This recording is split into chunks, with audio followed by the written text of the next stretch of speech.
नमस्कार, मैं गौरव जोशी श्रीमती मोहर देवी तापड़िया गर्ल्स कॉलेज जसवंतगढ़ के इस यूट्यूब चैनल पर आपका स्वागत करता हूं। हम पढ़ रहे हैं एक्टिविटी बेस्ड कॉस्टिंग। इस चैप्टर का दूसरा क्वेश्चन आज सोल्व करते हैं। क्वेश्चन है, एक कंपनी 3 उत्पाद X, Y तथा Z का उत्पादन करती है। 3 उत्पाद बनाए जाते हैं कंपनी के द्वारा X, Y, Z। प्रमाप लागत एवं मात्राएं निम्नलिखित है। इन तीनों उत्पादों से संबंधित जो प्रमाप लागतें हैं और जो उत्पादन की मात्राएं हैं वो दी गई हैं। परंपरागत लागत विधि एवं गतिविधि आधारित लागत लेखांकन से उत्पादन लागत विवरण तैयार कीजिए। उत्पादन लागत का विवरण बनाना है, कॉस्ट स्टेटमेंट बनाना है तीनों उत्पादों के लिए। तीनों उत्पादों की उत्पादन लागत ज्ञात करनी है। जब उत्पादन लागत ज्ञात करेंगे तो जो ओवरहेड्स हैं, नीचे ओवरहेड्स दिए गए हैं, इन ओवरहेड्स को तीनों उत्पादों में आवंटित करने की, बांटने की जो विधि है वो 2 अलग अलग विधियों से हमको उत्पादन लागत ज्ञात करनी है। पहली है परंपरागत लागत विधि। जो ट्रेडिशनल मेथड है, जो परंपरागत लागत विधि है, उस हिसाब से उपरिव्ययों को तीनों उत्पादों में बांटना है, आवंटन करना है। और दूसरा गतिविधि आधारित लागत लेखांकन, और जो एक्टिविटी बेस्ड कॉस्टिंग में जिस प्रकार से हम उपरिव्ययों का अवशोषण करते हैं, उपरिव्ययों को उत्पादों पर बांटते हैं, उस हिसाब से हमको जो है उपरिव्ययों का आवंटन करके तीनों उत्पादों की उत्पादन लागत ज्ञात करनी है। तो उत्पादन विवरण बनाना, उत्पादन लागत विवरण बनाना है परंपरागत लागत विधि से और गतिविधि आधारित लागत लेखांकन से। 3 प्रकार के उत्पाद हैं X, Y, Z। प्रोडक्शन है 15,000, 20,000 और 25,000 का। डायरेक्ट मटेरियल पर यूनिट, जो डायरेक्ट मटेरियल लगता है वो X के लिए 1 इकाई के पीछे 40 रुपए का लगता है, Y के 1 इकाई के पीछे 30 रुपए का और Z की 1 इकाई के पीछे 20 रुपए का डायरेक्ट मटेरियल प्रत्यक्ष सामग्री काम में आती है। डायरेक्ट लेबर पर यूनिट, जो मजदूरी चुकाई जाती है, X की 1 इकाई के पीछे 20 रुपए मजदूरी दी जाती है, Y की 1 इकाई के उत्पादन के पीछे 30 रुपए मजदूरी दी जाती है और Z की 1 इकाई के उत्पादन के पीछे 40 रुपए प्रत्यक्ष मजदूरी चुकाई जाती है। Labour hours per unit, X की 1 इकाई का उत्पादन करने में 2 घंटे लगते हैं, Y की 1 इकाई का उत्पादन करने में 3 मजदूरी के घंटे लगते हैं, श्रम घंटे लगते हैं, और Z की 1 इकाई के उत्पादन में 4 श्रम घंटे लगते हैं। नंबर ऑफ परचेज रिक्विजिशंस, X उत्पाद बनाने के लिए जो कच्चा माल चाहिए था, उस कच्चे माल को खरीदने के लिए जो परचेज रिक्विजिशंस दी गई वो 1200 दी गई। Y के कच्चे माल को खरीदने के लिए जो परचेज रिक्विजिशंस दी गई वो 1800 परचेज रिक्विजिशंस दी गई। और Z उत्पाद के लिए जो कच्ची सामग्री चाहिए थी उसको खरीदने के लिए 2000 परचेज रिक्विजिशंस दी गई। नंबर ऑफ सेटअप्स, जब X का उत्पादन किया गया तो मशीनों को जो सेटअप्स किए गए तो 15,000 इकाइयों को बनाने के लिए 240 सेटअप्स किए गए। Y की 20,000 इकाइयों के उत्पादन के लिए 260 सेटअप्स किए गए और Z की 25,000 इकाइयों के उत्पादन के लिए 300 सेटअप्स किए गए। Machine hours per unit, X की 1 इकाई के उत्पादन में 3 मशीन घंटे लगते हैं, मतलब 3 घंटे तक मशीन चलती है तब जाकर X की 1 इकाई का उत्पादन होता है।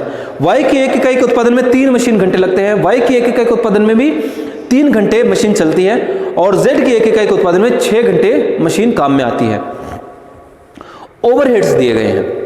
उत्पादन में किसी भी जो उत्पाद है उसकी उत्पादन लागत में 2 महत्वपूर्ण जो तत्व होते हैं, डायरेक्ट मटेरियल और डायरेक्ट लेबर, प्रत्यक्ष सामग्री और प्रत्यक्ष श्रम, ये दिए गए हैं। तीनों उत्पादों के लिए अलग अलग दिए गए हैं। ओवरहेड्स दिए गए हैं। ओवरहेड्स तीनों उत्पादों के सम्मिलित दिए गए हैं, एक साथ दिए गए हैं। तो 2 डिपार्टमेंट है, 2 डिपार्टमेंट में ये काम होता है। जब तीनों उत्पाद हैं वो तीनों उत्पाद जो दोनों डिपार्टमेंट्स में से होकर गुजरते हैं। पहले डिपार्टमेंट 1 में कोई प्रक्रिया होती है, फिर डिपार्टमेंट 2 में प्रक्रिया होती है। तो 2 डिपार्टमेंट से होकर गुजरते हैं और इन दोनों डिपार्टमेंट में जो खर्चे हुए हैं वो खर्चे दिए गए हैं। 11 लाख रुपए डिपार्टमेंट 1 के खर्चे हैं, अप्रत्यक्ष खर्चे हैं, ओवरहेड्स हैं। और डिपार्टमेंट 2 के जो खर्चे हैं वो है 15 लाख रुपए के। डिपार्टमेंट 1 जो है वो लेबर इंटेंसिव है, यानी कि डिपार्टमेंट 1 में केवल श्रमिकों के द्वारा काम किया जाता है, मशीनें उपयोग में नहीं ली जाती। और डिपार्टमेंट 2 में मशीनें काम में ली जाती है, वो मशीनों पर आधारित काम होता है डिपार्टमेंट 2 में। डिपार्टमेंट 1 में जो लेबर आवर्स लगे, जो श्रम घंटे काम में आए, श्रमिकों ने जितने घंटे काम किया वो घंटे हैं 1,69,230 घंटे। और डिपार्टमेंट 2 में मशीनों के द्वारा काम किया जाता है, तो डिपार्टमेंट 2 में 3,75,000 घंटे मशीनों ने काम किया। कुल ओवरहेड्स हैं 26 लाख रुपए के। 11 लाख और 15 लाख कुल ओवरहेड्स हैं 26 लाख रुपए के। हम बात कर रहे हैं गतिविधि आधारित लेखांकन की। तो गतिविधि आधारित लेखांकन, एक्टिविटी बेस्ड कॉस्टिंग में उपरिव्ययों को पहले गतिविधियों के अनुसार ज्ञात किया जाता है। प्रत्येक गतिविधि पर उपरिव्ययों को बांट दिया जाता है। उपरिव्ययों पर लागत का, उपरिव्ययों का संग्रह प्रत्येक गतिविधि के आधार पर किया जाता है, पर्टिकुलर गतिविधि के आधार पर किया जाता है। तो डिपार्टमेंट 1 और 2 में जो भी गतिविधियां हुई उन गतिविधियों के आधार पर अब इन उपरिव्ययों को बांटा गया है गतिविधि आधारित लागत लेखांकन में। डिपार्टमेंट 1 में कुछ खर्चे हुए, डिपार्टमेंट 2 में भी अप्रत्यक्ष खर्चे हुए। डिपार्टमेंट 1 और 2 में जो गतिविधियां की गई, उन गतिविधियों के आधार पर अब इन खर्चों को बांटा गया है। Overheads as per activities. Receiving inspection, department 1 और डिपार्टमेंट 2 में रिसीविंग या जो माल को प्राप्त करने की और उनकी जांच करने की जो गतिविधियां हुई, उन पर 14 लाख रुपए खर्च हुए। और मशीन सेटअप्स, डिपार्टमेंट 1 या 2 के द्वारा जो मशीन सेटअप्स में जो खर्चा हुआ, मशीन सेटअप्स के संबंध में वो खर्चा हुआ 12 लाख रुपए का। तो गतिविधियों पर आधारित खर्चे उपरिव्यय हमको दिए गए हैं। कुल उपरिव्यय है 26 लाख रुपए के। दोनों डिपार्टमेंट में कुल उपरिव्यय 26 लाख के हुए हैं और एक्टिविटी के अनुसार भी जो खर्चे हैं इनको जब बांटा गया है तो 26 लाख को 14 लाख और 12 लाख में बांटा गया है। Number of inspections 5600, number of setups 800। Number of inspections दिए गए हैं, नंबर ऑफ सेटअप्स दिए गए हैं। ये लागत चालक हैं, कॉस्ट ड्राइवर्स हैं। गतिविधि आधारित लागत लेखांकन में, एक्टिविटी बेस्ड कॉस्टिंग में, पहले जो उपरिव्यय हैं उनको किसी पर्टिकुलर एक्टिविटी पर संग्रहित किया जाता है, किसी एक्टिविटी पर उपरिव्ययों का भार डाल दिया जाता है। जैसे यहाँ पर ये जो दो एक्टिविटीज हैं, इन पर उपरिव्यय जो है संग्रहित किए गए हैं, उपरिव्ययों का भार इन दोनों एक्टिविटी के अनुसार उपरिव्यय ज्ञात किए गए हैं। फिर जो ये इन एक्टिविटीज के उपरिव्यय हैं उनको उत्पादों पर जो है आवंटित किया जाता है। तो इन एक्टिविटीज से संबंधित जो उपरिव्यय हैं उनको जब उत्पादों पर आवंटित किया जाता है तो उत्पादों को आवंटित करने के लिए कॉस्ट ड्राइवर्स, लागत चालकों को आधार बनाया जाता है। लागत चालकों के आधार पर एक्टिविटी से संबंधित उपरिव्ययों को उत्पादों पर आवंटित किया जाता है। तो क्वेश्चन हल करते हैं। क्वेश्चन हल करेंगे, कॉस्ट स्टेटमेंट बनाएंगे। कॉस्ट स्टेटमेंट बनाएंगे ट्रेडिशनल एब्जॉर्प्शन मेथड से। जो परंपरागत जो अवशोषण विधि है उसके आधार पर बनाएंगे हम। 3 उत्पाद है X, Y और Z। तीनों में अमाउंट और cost per unit, amount cost per unit,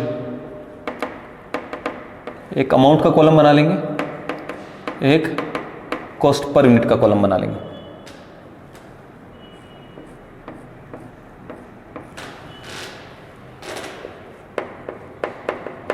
particulars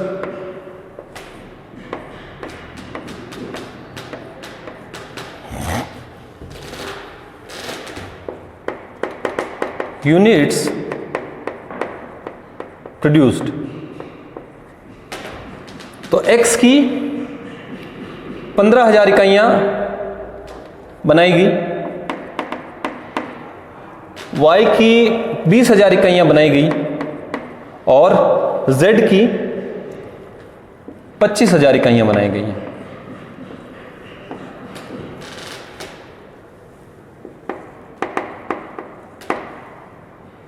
direct material,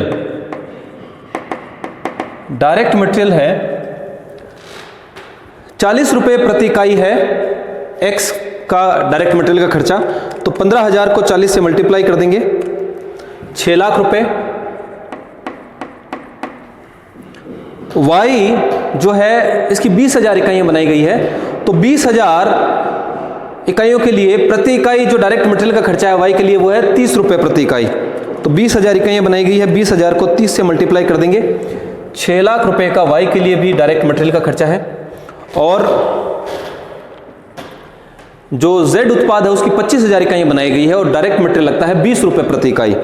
तो 25,000 को 20 से मल्टीप्लाई कर देंगे, 5 लाख। 5 लाख रुपए का जो है 6 लाख रुपए का डायरेक्ट मटेरियल है Y का और 5 लाख रुपए का मटेरियल लगा है Z के उत्पादन में।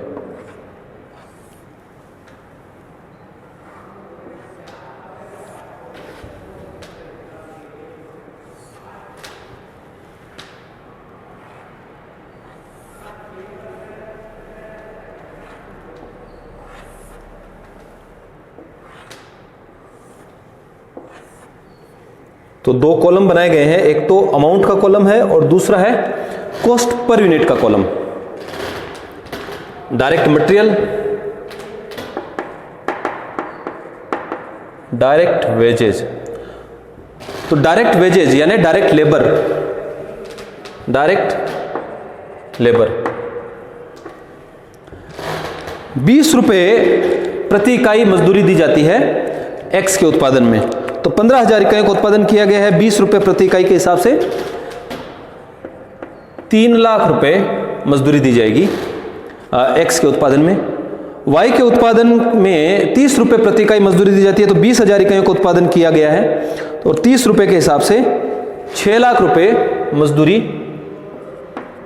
वाई उत्पाद के उत्पादन में दी जाएगी।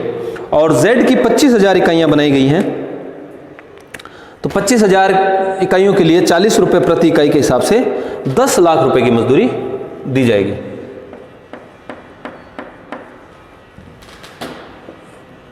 इनका टोटल कर लेंगे तो 9 लाख रुपए,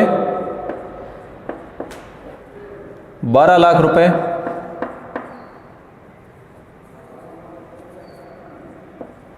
और 15 लाख रुपए।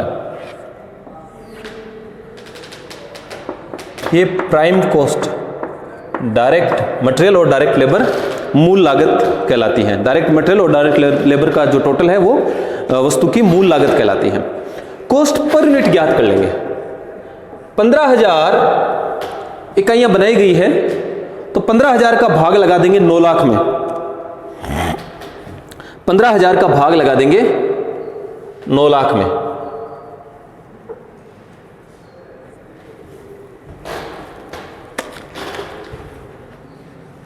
ये जो यूनिट्स हैं, यूनिट्स को हम अमाउंट वाले कॉलम में दिखा देते हैं। 15,000 यूनिट्स प्रोड्यूस की गई एक्स की, वाई की 20,000 इकाइयां बनाई गई और जेड की 25,000 इकाइयां बनाई गई। तो cost per unit, prime cost per unit ज्ञात कर लेंगे। तो 9 लाख में 9 लाख रुपए में 15,000 का भाग लगा देंगे, तो 60 रुपए पर यूनिट कॉस्ट आ रही है, प्राइम कॉस्ट है एक्स की। 12 लाख में 12 लाख प्राइम कॉस्ट है वाई की, तो 12 लाख में 20,000 का भाग लगा देंगे, तो 60 रुपए cost per unit, prime cost per unit आ रही है वाई की।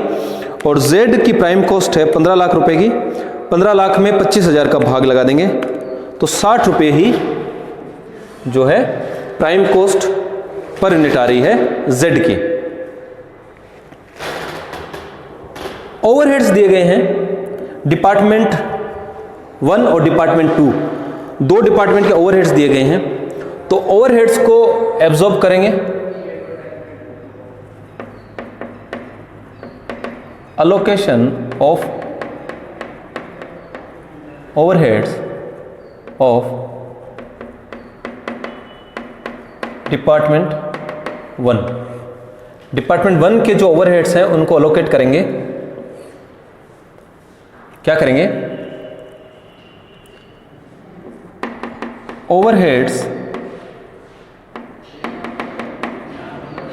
will be absorbed on the basis, overheads will be absorbed on the basis of labor hours, as department 1 is labor intensive, क्योंकि डिपार्टमेंट 1 जो 1 है वो श्रम आधारित है, तो जो डिपार्टमेंट 1 के जो ओवरहेड्स हैं वो लेबर आवर्स के आधार पर जो है अवशोषित किए जाएंगे, अलोकेट किए जाएंगे।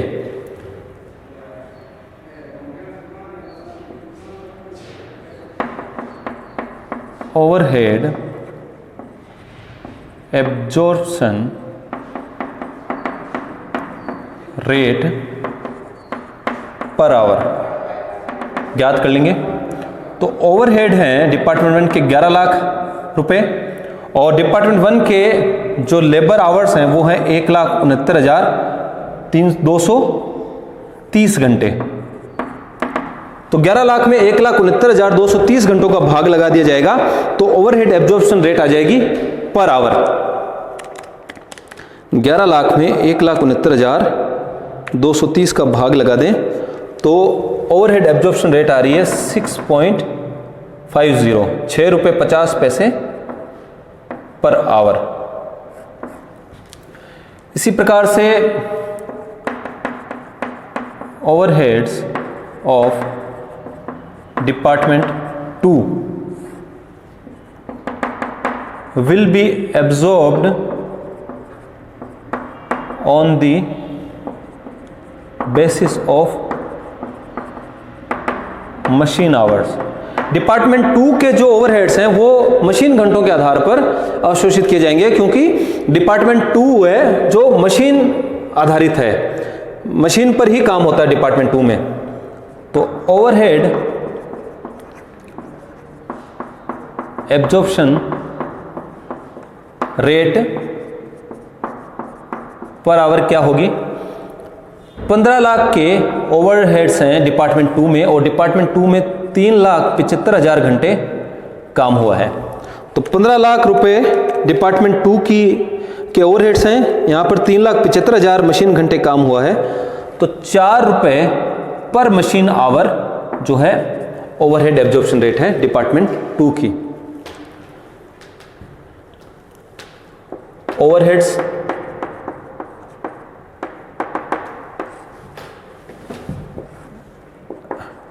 डिपार्टमेंट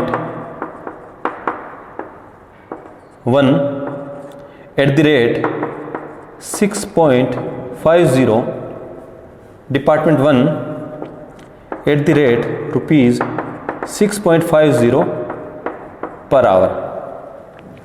डिपार्टमेंट 1 लेबर इंटेंसिव है तो और 6 रुपये 50 पैसे प्रति श्रम घंटा जो है ओवरहेड की अवशोषण की दर है। एक्स उत्पाद के उत्पादन में 2 श्रम घंटे लगते हैं, यानी श्रमिक जब 2 घंटे काम करता है तो एक्स की 1 इकाई का उत्पादन होता है। तो डिपार्टमेंट 1 के जो ओवरहेड्स हैं वो श्रम घंटों पर आधारित है, तो डिपार्टमेंट 1 के जो ओवरहेड हैं वो 6 रुपये 50 पैसे प्रति घंटा जो है उनकी एब्जॉर्प्शन रेट है। 6 रुपये 50 पैसे प्रति घंटा के हिसाब से जो है डिपार्टमेंट 1 के ओवरहेड को बांटा जाना चाहिए उत्पादों में। तो एक्स के उत्पादन में 2 श्रम घंटे लगते हैं, तो एक्स के लिए जो पर यूनिट ओवरहेड्स होंगे वो होंगे 13 रुपए। 1 घंटे के डिपार्टमेंट 1 के जो ओवरहेड्स हैं, 1 घंटे की जो एब्जॉर्प्शन रेट है वो है 6 रुपये 50 पैसे।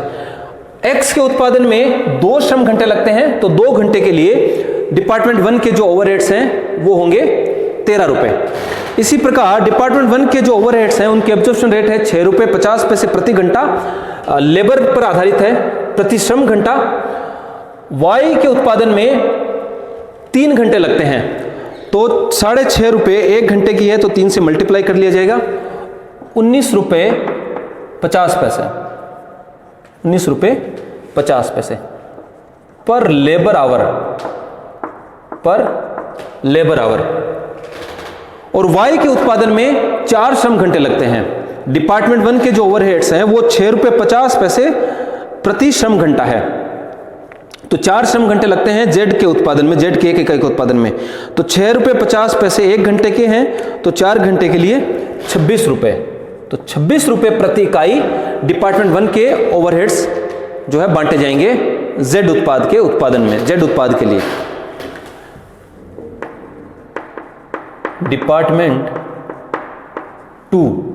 डिपार्टमेंट 2 की एब्जॉर्प्शन रेट है एट द ₹4 पर मशीन आवर। तो डिपार्टमेंट 2 के जो ओवरहेड्स हैं उनको आवंटित किया जाएगा 4 रुपये प्रति मशीन घंटे के हिसाब से। तो एक्स के उत्पादन में 3 मशीन घंटे लगते हैं, तो 4 रुपये 1 घंटे के लिए, तो 3 घंटे के लिए 12 रुपये। उत्पाद वाई, जो वाई है, वाई के उत्पादन में भी 3 मशीन घंटे लगते हैं, तो 4 रुपये 1 मशीन घंटे का है तो 3 घंटे के लिए 12 रुपए। और Z उत्पाद के उत्पादन में 6 मशीन घंटे लगते हैं। डिपार्टमेंट 2 के जो ओवरहेड्स हैं वो 4 रुपए प्रति मशीन घंटा है, तो 6 घंटे के लिए 24 रुपए प्रति इकाई हो जाएगा। इनका टोटल कर लेंगे तो कॉस्ट पर यूनिट ज्ञात हो जाएगी। कॉस्ट पर यूनिट ज्ञात हो जाएगी ट्रेडिशनल एब्जॉर्प्शन मेथड के आधार पर। तो डिपार्टमेंट एक्स की कॉस्ट पर यूनिट है, प्राइम कॉस्ट पर यूनिट है 60 रुपए। डिपार्टमेंट 1 के जो ओवरहेड एलोकेट किए हैं पर यूनिट 13 रुपए और 12 रुपए है डिपार्टमेंट 2 के ओवरहेड्स, 12 रुपए प्रति इकाई, 85 रुपए। इसी प्रकार जो उत्पाद वाई है उसकी कॉस्ट पर यूनिट है 60 रुपए प्लस 19 रुपए 50 पैसे प्लस 12 रुपए, 91 रुपए 50 पैसे कॉस्ट पर यूनिट है प्रोडक्ट वाई की। प्रोडक्ट जेड 60 रुपए 26 रुपए और 24 रुपए। प्रोडक्ट जेड की कॉस्ट पर यूनिट है 110 रुपए। तो आज के लिए इतना ही। इस क्वेश्चन का हमने एक पार्ट कंप्लीट किया है। हमने कॉस्ट शीट बनाई है, कॉस्ट स्टेटमेंट बनाया है तीनों उत्पादों का परंपरागत लागत विधि के आधार पर। अगली क्लास में हम इसी क्वेश्चन को जो है गतिविधि आधारित लागत लेखांकन के से हल करेंगे। मैं आशा करता हूं कि आज की क्लास में हमने जो भी पढ़ा आपको अच्छे से समझ में आया होगा। इस वीडियो को लाइक कीजिए, शेयर कीजिए, हमारे YouTube चैनल को सब्सक्राइब कीजिए। धन्यवाद।